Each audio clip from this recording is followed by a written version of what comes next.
friends, welcome back to my channel. It's Tori. I hope you are all having a fabulous day. Today, I'm going to give you a list of YA or young adult fantasy books that I would recommend to adult fantasy readers.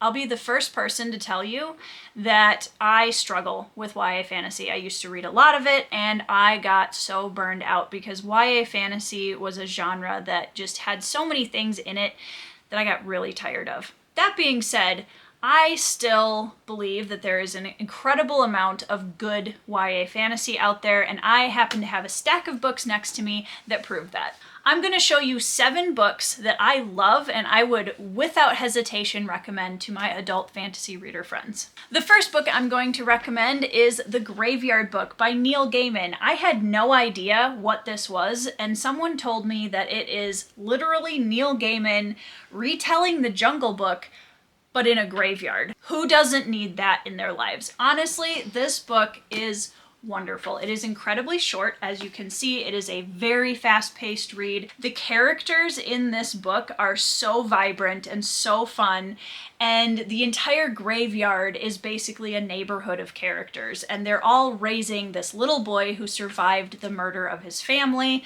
and it's just brilliant. It's Neil Gaiman, you guys. I mean, are we surprised that Neil Gaiman can write an excellent young adult book? One of my favorite things that Neil Gaiman includes in this book is the little epigraphs on each of the tombstones to kind of give a little hint about the person who's buried there. And they're so funny, you guys. There's such a great blend of gritty, dark humor and story and wholesome and all of the things that we know and love from Neil Gaiman's other books. He packs beautifully into this young adult book. The next book that I'm going to recommend is Scythe by Neal Shusterman. Now, the concept of this book was really what sold me on trying it. It is about a futuristic dystopian society, very sci-fantasy, about a culture where people have advanced to the point where they can't die. Health and regenerating your body is something that just everybody does on occasion, and you can live forever. And they, as a society, decided that they needed to put a limit on that somehow. So the way that they did that was that they created a group within society called the Scythes. The Scythes in this book are people that are kind of set apart from society, and it is their job to randomly take life. It's completely randomized the way that it would be in real life. They have a certain percentage of people that have to die of old age, people that die of accidents, and all of those things. And it's basically a random lottery drawing as to who the Scythes are going to visit. Basically, our 2 main characters, who are Citra and Rowan, had to remind myself, are apprenticed to a scythe, and one of them will go on to become his successor or his protege, etc. And so there's a little bit of coming of age in this, but the culture that's created in this story and the character work that's created in here and the moral questions in this book is just so well done, all while still staying very much in that YA genre. Now, Neal Shusterman is the only author on this list that's going to appear twice. This is a book that I chose for my book club pick with some college friends of mine about a year or 2 ago, and that is Challenger Deep, also by Neal Shusterman. This book is not fantasy. It is just contemporary young adult fiction. I don't want to say too much about this because part of the magic of this book is realizing what it's about. This is a story that was inspired by the mental illness of Neal Shusterman's own son and was written with his son's input into what his journey was like. And it's a story of a little boy who lives in 2 realities, and it's incredibly powerful. It's incredibly heavy, but also has a beautiful message of hope within that, this message of overcoming. This is a book that I would easily recommend to lovers of adult fantasy because I think one of the things that a lot of my favorite fantasy books do is they deal with some pretty heavy mental illness issues, and a lot of different types of trauma. And this book definitely does that in a way that is both powerful and beautiful and respectful and real and very raw.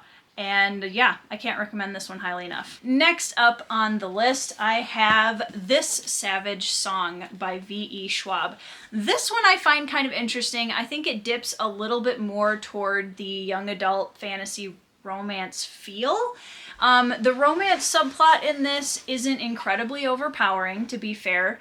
But what I love so much about this is that the story's magic system revolves around music, which is something that honestly I don't see often enough done, and I think it's really cool when it is. And the other thing that I absolutely loved about this book, evil deeds become physically manifest into monsters in this book, and it's really interesting. In my opinion, having read quite a few of V.E. or Victoria Schwab's books at this point, this is hands down my favorite of hers. I like it better than Darker Shade of Magic and several of the others. I read Addie LaRue. This one by far to me is my favorite. We have both a female and male teenage protagonist, and they are really great balance and contrast to each other, and I really enjoy that. And I think that this book, the environment and this dystopia of it is really, really well done. This is the first book in a duology. The second book is Our Dark Duet.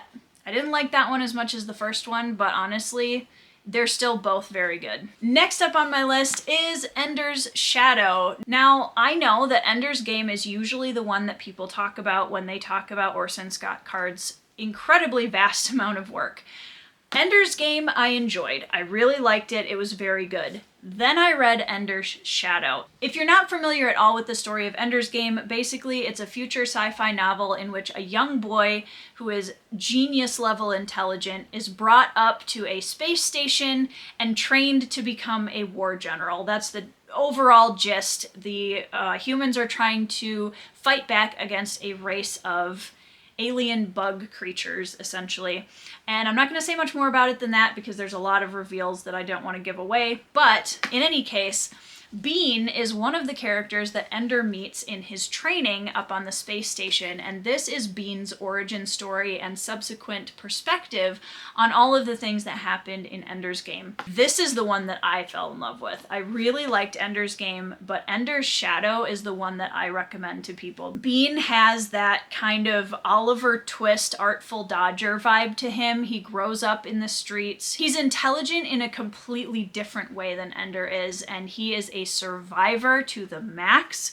He grows up kind of in this gang and then trying to run his own gang and all of these things. It's just so much more dynamic, I think, than Ender's Game, and I really, really love it. Next up on the list is Spellslinger by Sebastian de Castell, and this one is kind of, in my opinion, riding the fine line between YA and adult fantasy.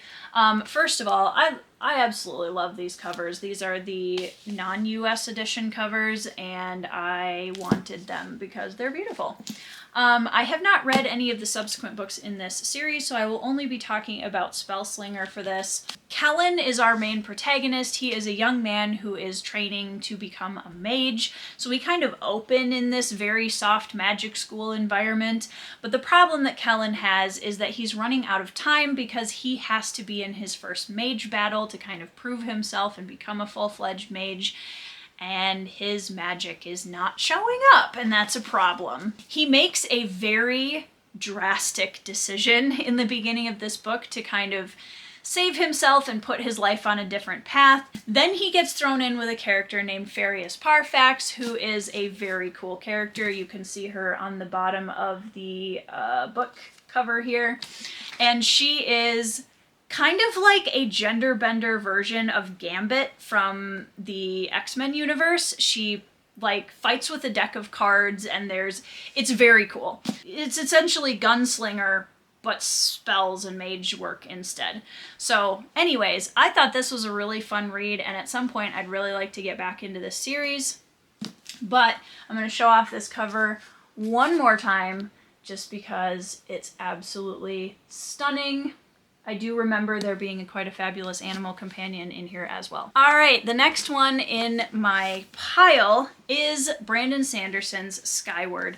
This is a book that I didn't anticipate liking as much as I did. Spensa is our main character, and she is a young woman who kind of lives with a black spot on her name because her father was labeled a traitor, and she lives on a planet, so it's very sci-fi. We have this alien race that is targeting this human civilization on this planet, and there are fighter pilots who keep them at bay.